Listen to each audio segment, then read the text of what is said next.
Questions?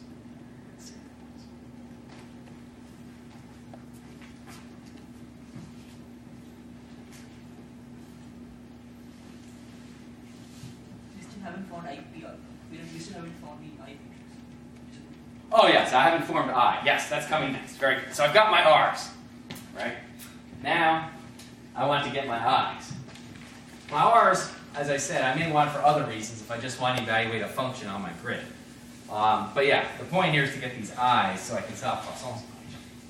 And for the I's, since these are the values of my basis functions, I need to know what my basis functions are. These are my basis functions. But the other thing I haven't told you yet is what are my chosen G vectors, my reciprocal lattice vectors, that are commensurate with my periodic boundary conditions. So we have to specify those next. Then we can build the I. So the lattice vector is G. And we'll do this in a matrix language. The lattice vector is G. Now, most of you probably know the answer from Ashcroft and Merman, but you'll see in a matrix language it comes out much more quickly. So I kind of like going through this exercise. Okay, basis functions. So my basis functions have to obey, I want my B alpha of R to be periodic.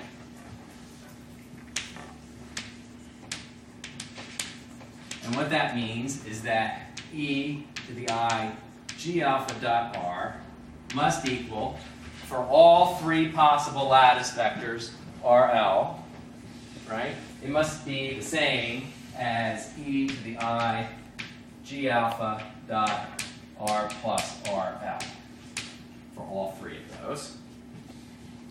And the natural thing to do is to factor out the exponent G alpha dot R times E to the I G alpha dot RL. You notice that these two factors are the same, so they can be eliminated. So this complex exponential, the argument here has to be an integer multiple of 2 pi.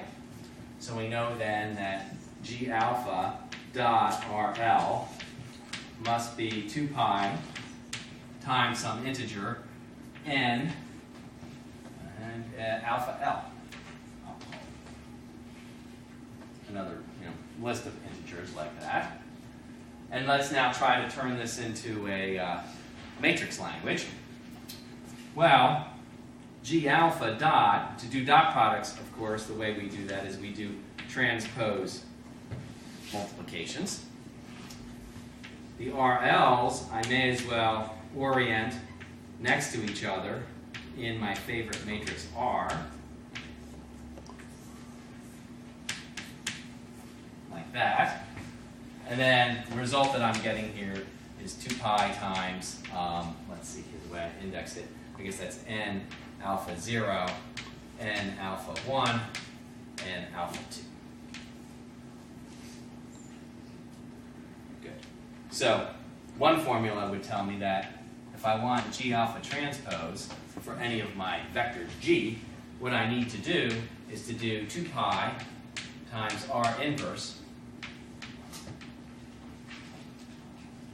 times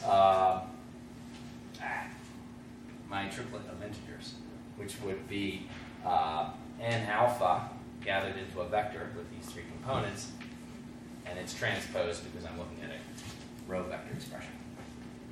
So that gives me all of my reciprocal lattice vectors. And this guy here, its rows, by the way, are just your normal reciprocal lattice vectors. So that's kind of neat. Okay. Almost there. But, of course, in practice, we're going to want a list of all of those G alphas. I've got a list of my R's. Do I have a good expression for R somewhere? Yes, I do. Questions? Question? The R inverse should go at the end. Oh, did I? Oh, I'm sorry, I'm getting tired too. N alpha vector transpose R inverse on the end.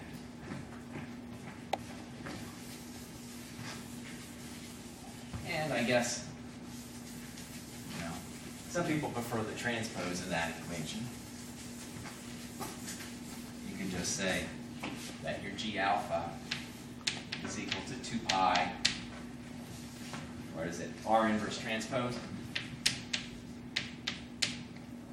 times your n alpha, if you like things that way. I like to compute all the g vectors. Sometimes we need those. Remember, we needed them to calculate the diagonal elements of the Laplacian. We needed the magnitudes of all those vectors, so we have to compute them. And the way I like to arrange them is just in analogy to my matrix R. I like to put G0 as the first row, and then G1 as the next row, and so forth. So this then will be, I've got my G0 transpose expression, right? It's 2 pi, so there's a 2 pi in front of everybody. Well, it's 2 pi n0 transpose R inverse, I believe is what it is, right? And then the same thing for all the other ones. And just like last time, certainly everybody carries a factor of 2 pi that can be factored out. I can then just make a matrix with these triplets of integers. And I like to call that matrix, no big surprise, a boldface n, and everyone's carrying the post factor R inverse. So if you want to compute all your g's, one of your lines of code is just going to be 2 pi times this matrix of integers n times the inverse of R. Got my g's. Good. We're cruising along. Any questions on G? All right. Last bit is I, finally. What is I? Oh, that hurt. So I had RP equaled R. All right. So I. E alpha equals e to the I g alpha dot RP. Our basis functions evaluated at our sample points, which is then e to the I. Oh, and remember, of course, dot product just means transpose the first column vector and multiply it by the second column vector. G alpha transpose is sitting here. That's 2 pi n alpha transpose times R inverse. That's G alpha. And RP is this guy. Is R times diag of S inverse times MP. Good. Right. So, something nice is happening here. I see a happy gentleman. Tell me what's happening. Oh, you never. You're happy for other reasons. Okay, sorry. Okay. And the one, sir, behind. Did you see something happening? That's the R inverse R. Yeah, the R inverse R cancels. That thing's very nice. Everything else here is just integers, right? So that means this thing, whatever it is completely independent of the size and shape of my box. So we did choose the correct natural set of sample points. That should make us feel happy. That's good reason to celebrate. The other thing you'll notice is as I write this out, this is e to the 2 pi I times, I've got two vectors, diag S inverse just divides all the elements of M by the corresponding, now Cyrus is happy, I know why he's divided by the corresponding elements of S, right? And then those just get dot product with the corresponding elements of N. So if I write that out, that's N0 M0 over S0 plus N1 M1 over S1 plus N2 M2 over S2. Yes. Okay. And then, can anyone tell me why Cyrus is so happy right now? Hopefully he's paying attention to my lecture and not texting somebody. No? Will Cyrus tell me why Cyrus is it? No? Come on, please, somebody. Yep. All right. What is this matrix? This is the kernel, yes? Yeah, it's the kernel for the forward discrete Fourier transform. Exactly. It's got 2 pi in one dimension. People might be more familiar with the 1D Fourier transform. You have 2 pi I over the size of the matrix, the size of your vectors, times each of the 2 integers. And that's the one integer indexing the output and one integer indexing the input vector. And that's your Fourier kernel in one dimension. And it's just an outer product to form it in 3 dimensions. So this is the kernel of the fast Fourier transform. So I is just equal to the Fourier transform kernel, which I like to call F. So that if you call the fast Fourier transform, you will be implementing the I operator. And you'll be multiplying by I. So, good. So that's that little piece. Wow, we are cruising along. And in our little crank turning process, we only needed 4 of these operators, right? We needed O, L, L inverse I didn't talk about yet. I should talk about that. And J. So J, if you recall, is just the inverse of I. And the inverse Fourier transform has a kernel which looks a lot like this. In fact, can someone tell me, for the inverse Fourier transform, how its kernel differs from the forward Fourier transform? You guys should know this from your continuum Fourier transform. The sign in the exponent, right? It's a minus I. So, in fact, the way I like to write that is just F star. F is a matrix star. We'll just flip all the signs on I. And then there's another thing, right? When you do continuum transforms, of course, there's this 2 pi cube factor that has to be in the right places at the right times, right? In the discrete case, that factor turns into 1 over, notice there's no volume involved because there's just, all integers here, but it's 1 over, say again? It's not S1. Yeah, it's the product of the 3 sizes, right? So the product of the 3 sizes, in octave notation, you could just type prod if you want, prod of S. But the way you'll implement it, of course, is you'll just call the Fourier transform, inverse Fourier transform. So that's J. We've settled J. We've settled I. O is easy, right? L, I gave you, was diagonal, but we need L inverse. And that's the last of these operators. Then you guys can pretty much jump in and start coding, except for one subtlety known as Fourier aliasing. We'll see how much I can cover. But let's get L inverse out of the way. So L, I'm a little annoyed I lost L. Let's start with I remember L. L was just a diagonal matrix. It's basically just G squared, right? Like it is in Fourier space. So L had, there was a minus sign. This is minus G squared. There was the volume factor, det R, and then it was diag of the G squareds. G0 squared stacked G1 squared to make the column vector, like so. Whew. Right? Now, we have to invert this. Well, it's a diagonal matrix. So the inverse, you just inverse the elements along the diagonal. And so we'll get minus 1 over det R. And then diag. We're just inverting the diagonal elements separately.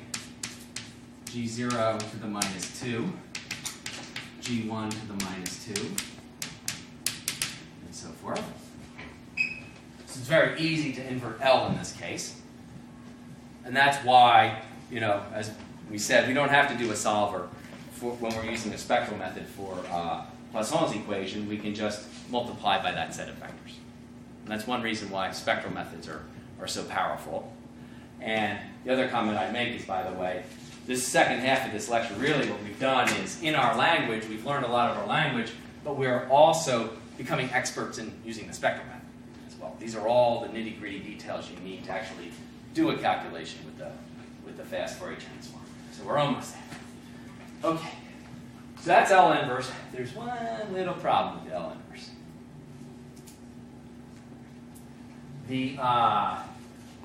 The first G is 0, and we're going to have trouble inverting that. Right? Well, we'll get an and. That's what we're going to get. Right? We're an if probably. Well, fortunately, it doesn't matter. And that's what's nice for us in this case. If we look at the solution for phi of r in our basis expansion, right, it's a sum on alpha, phi hat alpha, e to the I, g alpha dot r, right? I'll separate out the 0 term. That's just phi hat 0, e to the I 0 dot r, plus then the sum of all these other non-zero g vectors. Right? And e to the I 0 dot r is just 1. So you'll see, because this thing is infinite, right, we're going to get an undetermined value for phi naught, but phi naught is just a constant added on to our potential. And Poisson's equation that we're trying to solve says del squared phi is minus 4 pi n of r, but also notice del squared of phi plus any constant is minus 4 pi n of r. So you can add any constant to phi, and you're going to get just as valid a solution. It's the usual arbitrary zero of potential in any problem. So it's no surprise then that Poisson's equation does not determine that constant for us. It just gives us some crazy nan when we run the calculation, because it's undetermined. We can't determine it. Turns out physically it doesn't matter what it is. So as a consequence, we just need to set this constant to something by convention. And by convention, we choose to set it, well, to 0, right? So 0 by convention. Question, or someone said something? 0 by convention.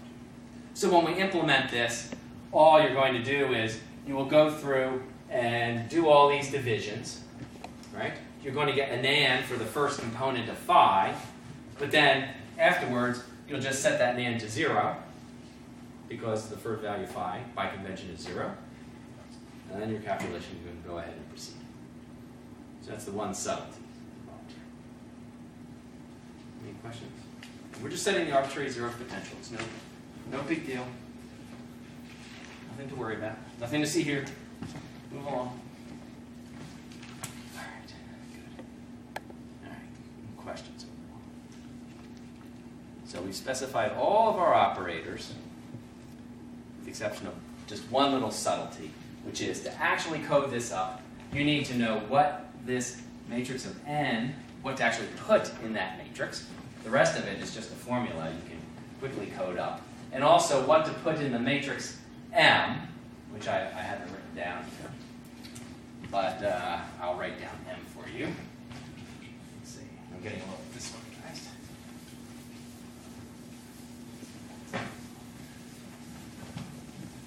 And these are the last little bits I didn't think I'd get to cover, but we might just. So the matrix M, as you recall, was just these triplets of integers written along as rows,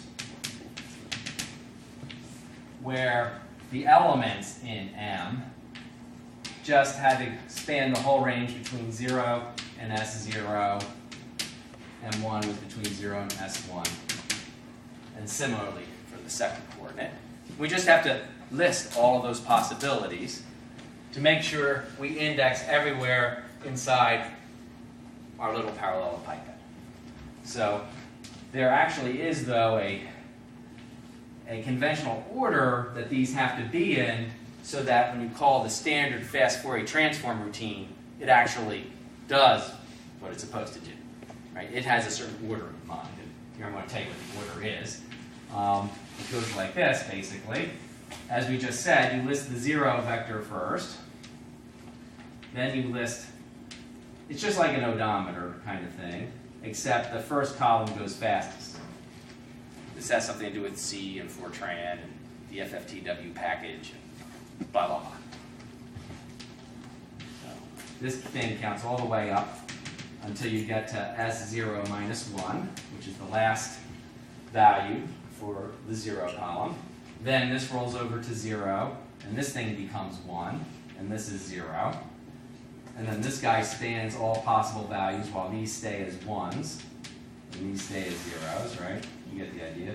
Until finally, this is S0 minus 1 again, and then this will flip over to 0. This 1 will roll over to a 2, and it continues like that. Right? Until you fill in the whole thing. Until you get down to the last element is S0 minus 1, S1 minus 1, and S2 minus 1. And that's when you know you're done. Okay. Good. N. Now N, oh man, what am I going to do N today? N, can I do it? I don't think I can do N. I'll just tell you a little bit about it.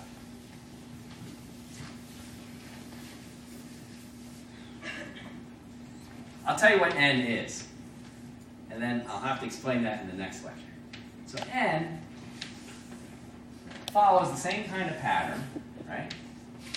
Little odometer pattern. Everything's fine. Everybody's 0, you know. Minding their own business, counts 1, 2, 3, right? And so forth. Until you get halfway through the list. Until you get to S0 divided by 2. Or, depends how you want to do it. Until you get to S0 divided by 2. So as a concrete example, if S0 were 8, you might do 0, 1, 2, 3, 4, but then something happens. Then, you know, because this is used to construct the reciprocal lattice vectors. Reciprocal lattice vectors come in positive number flavored and negative number flavored, right? You know, if you have one value of G, you'd like to have the corresponding minus value of G. The question is, where do those go in the sequence?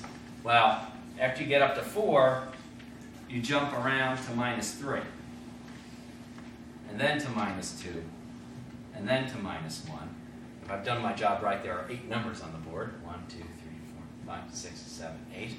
Right, and that's the end of the list. So after S0 over 2, you get to minus S0 over 2 plus 1. And then you continue until you get to minus 1. These are all 0 along the way. And then you're at the flip over point where this becomes 0, and this becomes 1, and this stays 0. And you start the process over again. And then this column has the same kind of funky feature, it rolls over halfway through. And finally for the third column. Now the reason for that is like a little 10-minute discussion. And that's the thing I anticipated. There wouldn't be really enough time to draw for you. It has to do with Fourier aliasing. We'll talk about that in the first part of the next lecture. But you can, depending upon how your philosophy about living the dream is, right? You can now, if you want, do the assignment. Right? The assignment, the key tricky part in the assignment was understanding how to build M and N, and then knowing how much you care that you know that what the second half of N is doing right now. Depends on how much you want to dig into the assignment right now. I'll leave that option up to you guys. But I can explain this to you at the beginning of the next one. Any last questions? Yes, sir. So we originally start solving the Poisson equation because we have some double integral, and we Yes. rewrite part of it. Part of it looks like the solution for free space, like the n of r multiplied by the free space Green's function. But now we're doing periodic coordinates. How does that? Like we're solving a periodic geometry. So. Let me see. How do I want to ask your question one more time? I'm processing it. I just want to figure out how to grab into it. So, okay, the free space Green's function, he's saying, versus the periodic boundary condition. Yeah, because what we have in the calculation for the energy, it looks like something multiplied by the potential for free space with source n of r. Right. The quick cheap answer for you actually is that the Fourier transform of the free space Green's function, right? And the, let's not call it G. Let's call it K for Coulomb with a K, only because I need to use G for something else, right?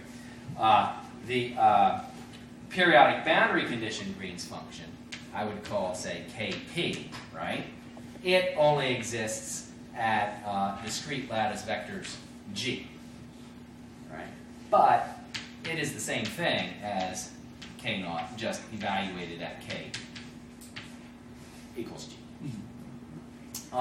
Another way to look at this would be to say, well,